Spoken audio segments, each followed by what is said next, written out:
Well, hi, I'm Emily Sano. I am the Coates-Cowden-Brown Senior Advisor for Asian Art here at the San Antonio Museum of Art.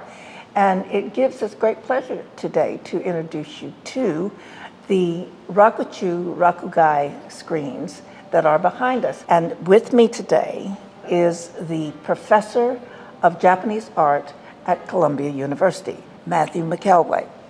Hi, I'm Matthew McKelway, the Takeo and Itsuko Atsumi Professor of Japanese Art History at Columbia University, and I'm so pleased to be here today to talk to Dr. Sano about the beautiful screens of Kyoto behind us. Now, tell us about these screens. When were they made? Well, the San Antonio Art Museum has a particularly fine pair of screens of Kyoto called Rakuchu Rakugai-zu, which literally means scenes in and out of the capital. Now, by my count, there are about 50 examples of this type of screen painting in Western collections. That means collections in the United States, Europe, Canada. In Japan, there are probably another 150. The latest count, I think, of all examples of this genre of painting produced in the 16th, 17th, and early 18th century is about 200 at this point. And the pair here in San Antonio is particularly distinguished because they were produced in the early 17th century. They have particular features, details, vignettes of life in the capital city, Kyoto at the time, that indicate that they were produced around that time. The earliest evidence that we have for this kind of picture comes from 1506.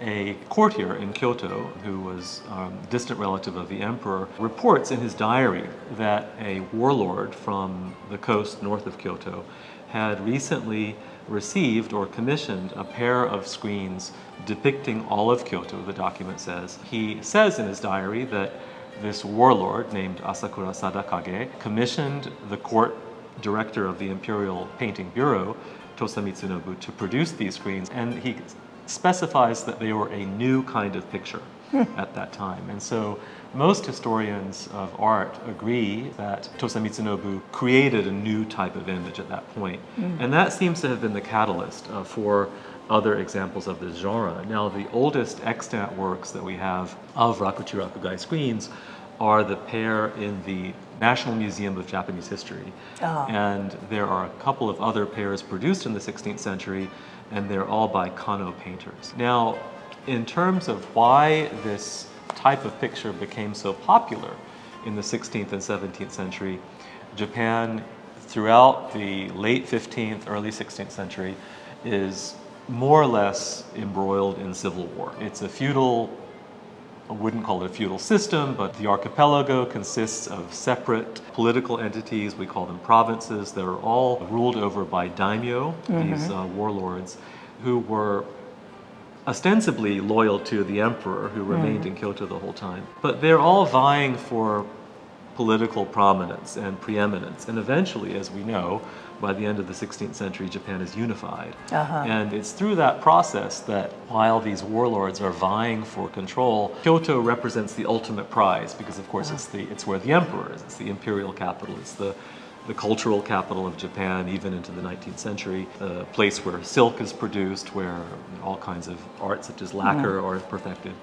And to possess a pair of screens like these Rakuchu Rakugai-zu behind us would imply some kind of dominance or dominion over the whole state of Japan, over the whole archipelago.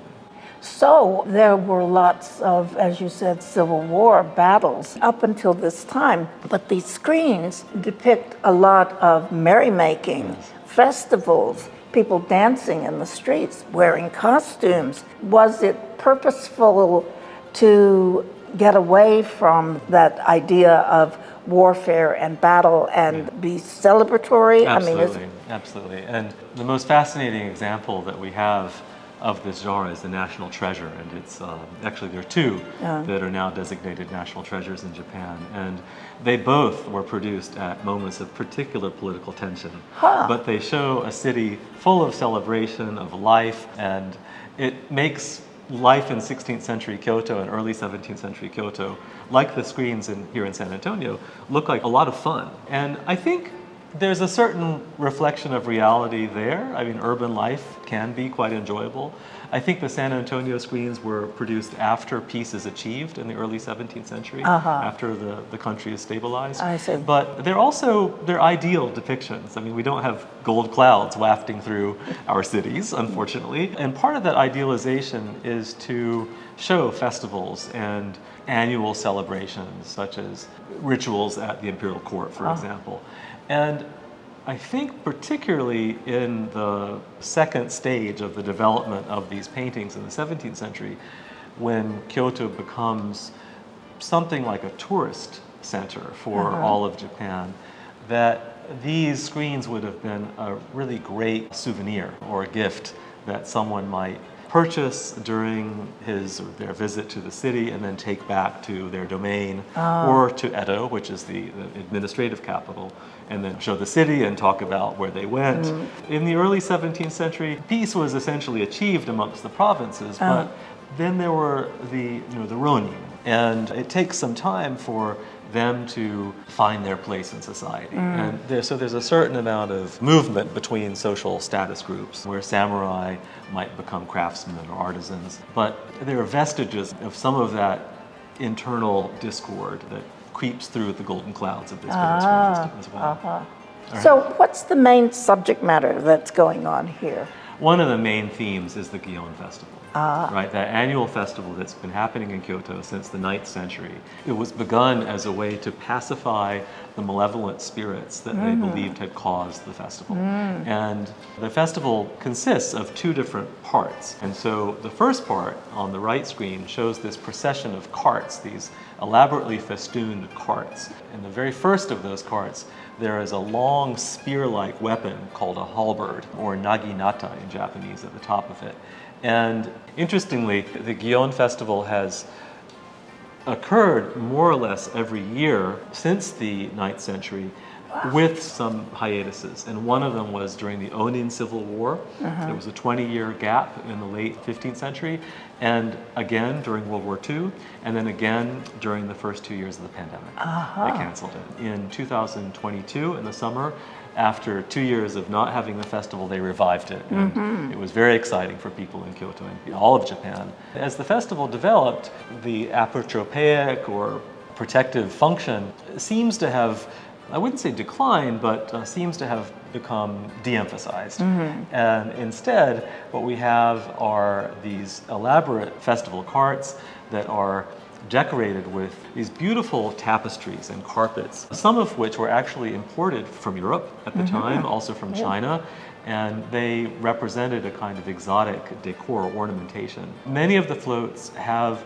scenes from mythology or from literature and other traditions that often have a couple of characters. They look like actual people on top of the floats, but they're mannequins or doll-like figures of people. The other major component part of the Gion Festival is the ritual procession of the 3 portable shrines of the main gods of Gion Shrine. Now, Gion Shrine is known to visitors to Kyoto today as Yasaka Shrine. During the festival, the 3 portable shrines are essentially taken on a business trip out of the shrine, and they're parked at a place called the Otabisho in the middle of the city, and they stay there for a week. And during that week, you have the 2 processions of the festival carts. Then at the end of it, once they're all put away, then the portable shrines are taken back to Gion Shrine. Now, in some exceptional circumstances, the route of the portable shrine procession changed. And we know that from documents from the early 17th century. And that is one other element that adds to some of the political content of these screens, because during those, I think, 3 or 4 exceptional occasions, the portable shrines were taken by Nijo Castle, and they were processed in front of Nijo Castle. Nijo Castle was, of course, the fortress imposed right in the middle of Kyoto by the Tokugawa. Family. The Tokugawa family who established the shogunate in the early 17th century, 1603, that would rule Japan until 1867, until Japan becomes a constitutional monarchy with the emperor at the top. But one of the other things that makes the San Antonio pair so interesting is that it gives particular emphasis to the procession of the portable shrines. And it wasn't just carrying of these miniature shrines to a place in the city, but it includes a parade. And in the parade, there are all of these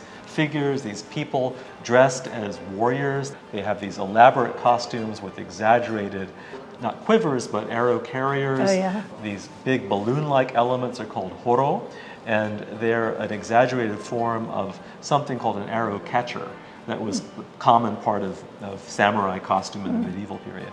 And in that procession, if you look closely, you'll also see a couple of figures who are dressed in very different ways. There's one figure who has a very tall hat on, and if you look closely, you'll see he has a little collar, like a kind of Sir Francis Drake style collar, and he's dressed like a European. He's dressed in European style clothing. One of the other elements of this pair of screens is, well, questions is whether Europeans, probably Spanish or Portuguese or the Dutch, maybe the English, actually appear. And of course, we know that in early 17th century Japan, despite the best efforts of the Jesuits and the Franciscans and the Dominicans from Iberia, from Spain, to proselytize, to spread Roman Catholicism in Japan, Christianity would be banned. And along with the banning of Christianity, then Europeans were banned. And so by the 1640s, they enter this period of national isolation, right? And they stay within that period of national isolation for a couple hundred years. These paintings seem to have been created around that time that Europeans are being excluded from Japan.